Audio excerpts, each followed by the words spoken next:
የዲፕሎማቶች መናኸሪያ፣ የብዙ ኤምባሲዎች መገኛ እንዲሁም ከግዙፉ የአፍሪካ ህብረት መዋና ቢሮ አቅራቢያ ላይ ዘመናዊ የመኖሪያ አፓርትመንቶችን ከቴምር ፕሮፐርቲስ ሲያሻው በዶላር የሚያከራዩት ሲፈልጉ የሚኖሩበት የማይገኝ እድል በካሬ 64200 ብር ከታላቅ የ40% ቅናሽ ጋር ተጠቃሚ ሆኖ በ60/40 አከፋፈል ለአጭር ጊዜ የሚቆይ 60%ን ለሚከፍሉ የ40% ቅናሽ አሊያም በካሬ 107000 የኢትዮጵያ ብር በ10% ቅድመ ክፍያ ቀሪውን በግንባታ ሂደት በ30 ወራት ከፍለው የሚያጠናቅቁበትን አማራጭ ይዘንሎ መተናል።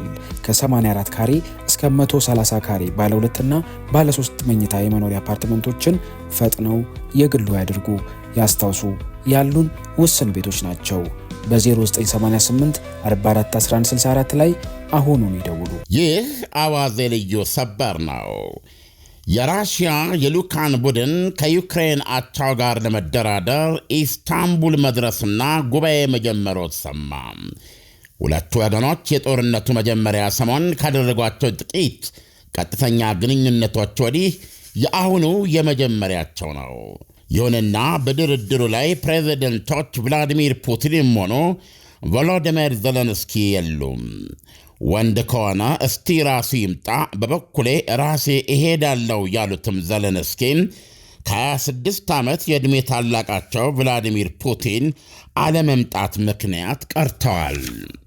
ፑቲንና ዘለንስኪ የሚፋጠጡበት ከሆነ እኔስ በመሃላቸው ተገኝቼ ባደራድራቸው ምን ይለኛል በሚል ተነሳሽነት ከሰላጤው ሰማይ ወደ ቱርክ ሰማይ አውሮፕላኔን አጥፈዋሉ ያሉት ፕሬዚደንት ዶናልድ ትራምፕም በፑቲን መቅረት ተነሳ ሐሳባቸውን እርግፍ አድርገው ትተዋል።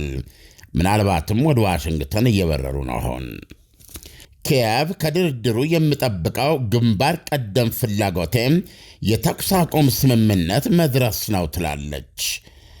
አብሮም ከራሳቸው ከሰውየው የ2022ቱን ፌብርዋሪ 24ቱን የራሽያ የዩክሬን ዘመቻ ኡራ ብለው ካስጀመሩት የሩሲያው ኃያል ቭላዲሚር ፑቲን ጋር በትይዩ ተቀምጦ አይን ላይን እየተያዩ የምንደራደርበትን ሁኔታና ቀን የማመቻቸት ነው ብለዋል። ዩክሬኖች እንደሚያምኑት ያለሳቸው ያለ 72 ዓመቱ ኃያል ቭላዲሚር ፑቲን በስተቀረ ከሌላ ባለሥልጣኖች ጋር ለውሳኔ መቀመጥ ከራሱ ከዞኑ ጋር ሳይሆን ከኩምቢው ከጆሮና ምናልባትም ከጭራው ጋር በተናጠል የመደራደር ያክል መዳረቅ ነው ይላሉ። የራሽያ ሙሉ ሥልጣን እነሱ እንደሚሉት በፑቲንና በፑቲን ብቻ ግርማ ውስጥ ያርፋል። የዩክሬን የልዑካን ቡድን በመከላከያ ሚኒስትሩ ሩስታም ኢሜሮቭ ተመርቷል። የራሽያው የልዑካን ቡድንም አሁን በደረሰን ዜና የድርድሩ ስፍራ እንዲሆን በተመረጠው ዳልማ ባቼ የተሰኘ የቱርክ ቤተ መንግሥታዊ ቅጥር ውስጥ ደርሷል። ድርድሩም ተጀምሯል። የአሜሪካ ሚዲያ ሲኤንኤን ገና ለገና ቭላዲሚር ፑቲንም በቀጥታ ሊገኙ ይችላሉ በሚል መንፈስ ውስጥ ለነበሩ የዩክሬን ነዋሪዎች ጥያቄ በማቅረብ ስሜታቸውን ለማወቅ ሞክሮ ነበረ።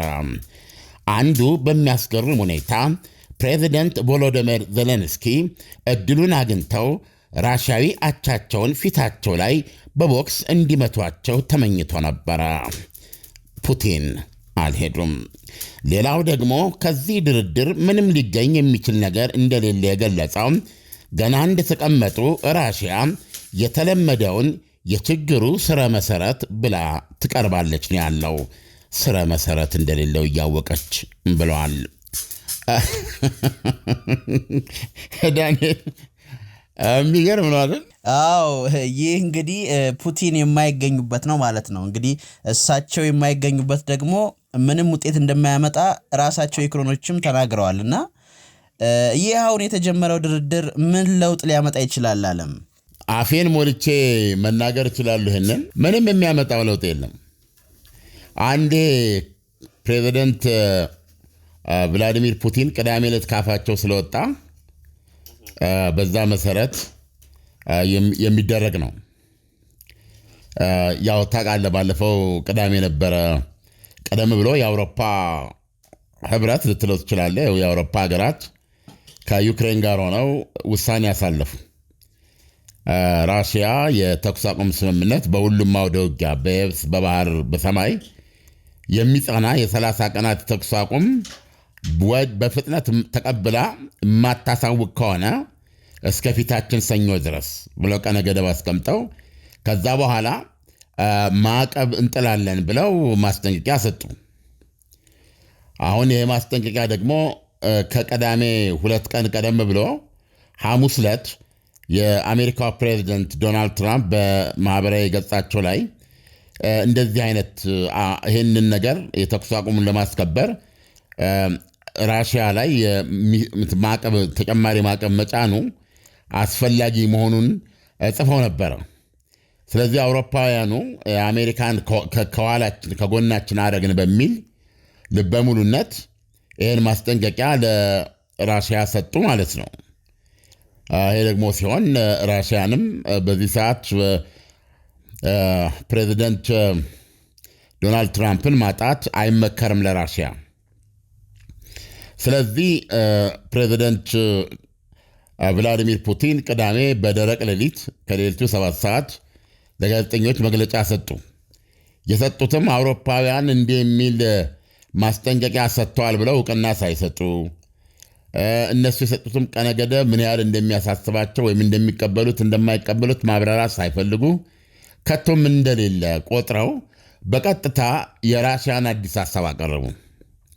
በቃ ተያይዘን ኢስታንቡል እንሂድና ፊት ለፊት እንወያየኛና ዩክሬን የሚል ሀሳብ አቀረቡ ማለት ነው። ከ4 ቀናት በኋላ ስላሉ ለሐሙስ ተቀጠረ ማለት ነው። ከዛ በኋላ አደርን ማለት ነው በሰላም አይደል? ቅዳሜ ዕለት ያው እሁድ ዶናልድ ትራምፕ ብራቮ አሉ። ብራቮ በቃ አሁን ቀጥታ ተዋጊ ሀገሮች ለንደራደር ማለታቸው በጣም ድንቅ ነው ብለው የቭላዲሚር ፑቲንን ሀሳብ ወደዱት እና ይገርማል ቀጥታ በማህበራዊ ሚዲያ ገጻቸው ቮሎዲሚር ዜሌንስኪን አዘዙት ማለት ነው። ኢስታንቡል ቅርና እንተያያለን አሉ። ቀጥታ እዛ ይሄ የፊት ለፊት ድርድሩ ላይ ልኡካን ቡድንን እንድትልክ ብለው ጻፉ ማለት ነው እንጂ ዜሌንስኪ እንደ ምርጫቸው እንደ አውሮፓውያኑ አቋም ቢሆን ኖሮ ከተኩስ አቁም መከበር በፊት የሚደረግ ድርድር የለም የሚል አቋም ይዘው ስለነበረ የራሽያን ሀሳብ የማንቀበለው ነው ብሎ ወይም ሰምተው እንዳልሰሙ ሆነው ሰኞ ዕለት የሚጣለው ማዕቀብ እንዲጣል መናገር ነው የነበረባቸው።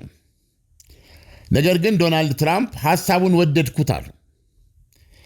ስለዚህ ቀጥታ ኢስታንቡል እንዳይህ ብለው አሉ። በዚህን ጊዜ በደቂቃዎች ልዩነት መቼም የማይጋፉት ባላጋራ ነው የገጠማቸው ማናት ዜሌንስኪ መጡና እሺ ይሄዳሉ አሉ። እንግዲህ ተመልከት፣ ከአውሮፓውያኖች ጋር እኮ አቋም ወስደዋል። ያ አቋም ከተኩስ አቁም በፊት የሚደረግ ድርድር የለም የሚል ነው።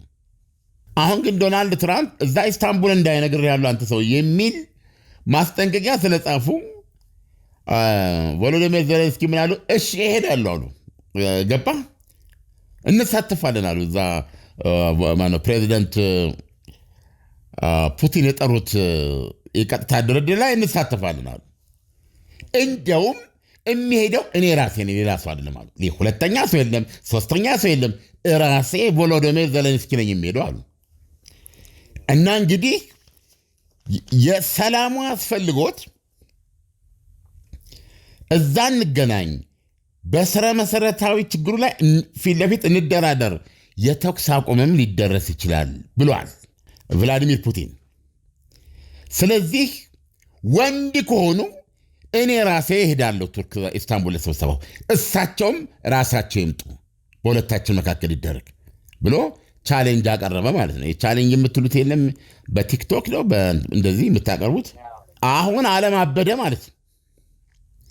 እነዚህ መሪዎች ከጦርነቱ መጀመር በኋላ ተገናኝቶ ያቁም እንጃ። ከጦርነቱ መጀመር በፊትም ተገናኝቶ የሚያውቁ መሆኑን አላውቅም። ቮሎዲሚር ዜሌንስኪና ቭላዲሚር ፑቲን አሁን ዓለም ተሰቀዘ። ራሳቸው ሰውየውና የሩሲያው ማን ነው የዩክሬን መሪ ቀጥታ ሊደራደሩ ነው በሚል ሬሊ በጣም ዓለም ጓጓ ማለት ነው።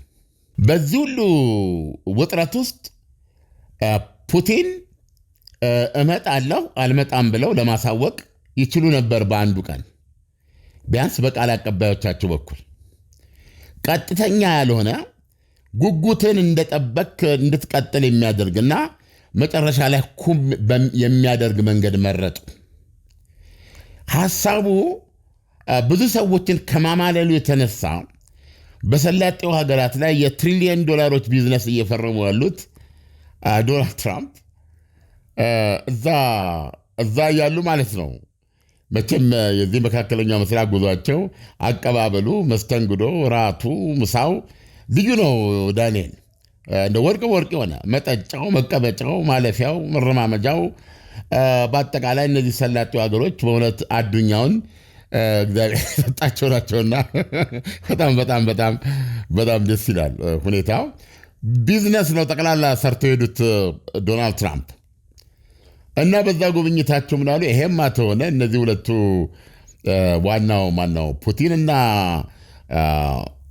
ዘለንስኪማ እንዲህ ፊት ለፊት የሚቀመጡ ከሆነ እንደሆነስ መሃላችሁ ተገኝቼ ባደራደራችሁ ምን ይለዋል አሉና ሊሄድ ይችላሉ አሉ። አሁን ድራማው ጣራ ነካ ማለት ነው። ይሄ ሁሉ ቀጥሎ እያለ ነው መጨረሻ ላይ ራሽያ የልኡካን ቡድኖቿን አሳወቀች። ከፍተኛው ሰው ምክትል መከላከያ ሚኒስትሩ ነው። በጣም ማዕረጉ የወረደ የልኡካን ቡድን ወደዛ ልካለሁ ብላ አሳወቀች።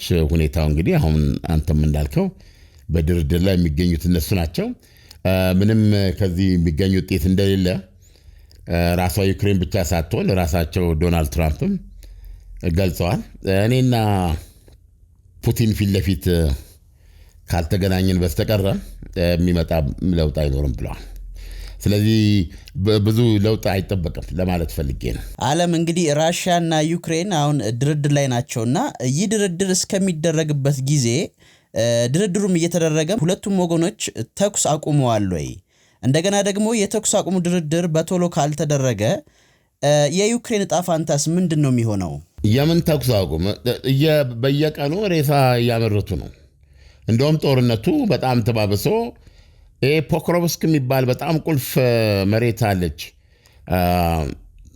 ዶነትስክን ለመያዝ ወይም ደግሞ በአጠቃላይ በዚህ በዶነትስክ ግንባር ያለውን የዩክሬንን መከላከያ ለማፍረከክ ለመስበር የሚያስችል ቁልፍ ቦታ ፖክሮቭስክ ይባላል።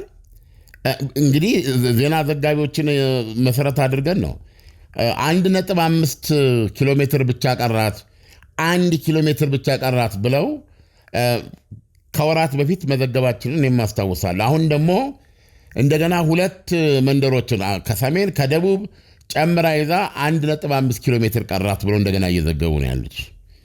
ስለዚህ ጦርነቱ መሬት ላይ በተፋፋመ ሁኔታ እየተካሄደ ነው። ሁለቱም የዶናልድ ትራምፕን ቃል መጠቀም ካለብኝ በየቀኑ ከ5,000 ያላነሰ ሬሳ ያመርታሉ። የሁለቱም ሀገር ወታደሮች ይሞታሉ ማለት ነው። ስለዚህ ምንም የጦር ሜዳ ላይ የቀነሰ ወይም ደግሞ ቀዝቀዝ ያለ ነገር የለም። ሁለቱም ደማቸውን እያፈሰሱ ነው ያሉት። ሌላው ደግሞ ምንድነው አሁን የዩክሬኑ መከላከያ ሚኒስትር ኡመሮቭ በዚህ ስብሰባ የሚጠብቁትን ሲናገሩ አንደኛ ተኩስ አቁም ነው፣ ዋናው ተኩስ አቁም ነው፣ በ30 ቀን ተኩስ አቁም ቅድም ያልኩን እና ሁለተኛ በግዴታ ወደ ራሽያ የተወሰዱብን ሕፃናትና መመለስና የጦር ምንድነው የምርኮኞች ልውውጥ ነው ብለዋል። ይሄን ደግሞ ይሄ ስብሰባ እንዲጠራ የቀጥታ ድርድሩ በራሽያና በዩክሬን ኃይሎች ወገኖች መካከል አሁን የምናየውን እየተካሄደ ያለውን አይነት ቀጥተኛ የፊት ለፊት ድርድር እንዲደረግ ጥሪ ያደረጉት ፕሬዚደንት ቭላዲሚር ፑቲን ደግሞ ያሉን የችግሩን ስረ መሰረት ለመፍታት ነው የሚል ነው። ስለዚህ የህፃናቱ ወደ ራሽያ በግድ መወሰድ ወይም የእስረኞች ልውውጥ ወይም የተኩስ አቁም ስምምነት ስረ መሰረት አይደሉም። አንዳቸውም ለጦርነቱ መነሻ የሆኑ ስረ መሰረቶች አይደሉም። ስለዚህ እንደማይግባቡና ምንም ስምምነት እንደማይደረስ ግልጽ ነው። በጣም ጥሩ ዓለም፣ ለትንታኔው አመሰግናለሁ። መልካም ጊዜ ይሁንልህ። መልካም ጊዜ ዳኒ።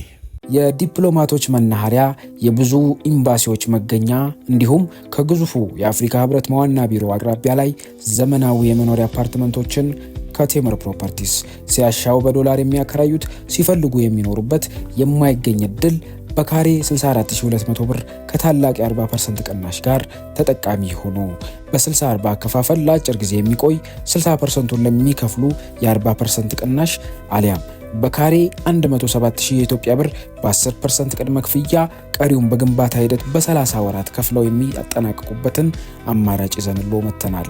ከ84 ካሬ እስከ 130 ካሬ ባለ 2 እና ባለ 3 መኝታ የመኖሪያ አፓርትመንቶችን ፈጥነው የግሉ ያድርጉ። ያስታውሱ፣ ያሉን ውስን ቤቶች ናቸው። በ0988 44 1164 ላይ አሁኑን ይደውሉ።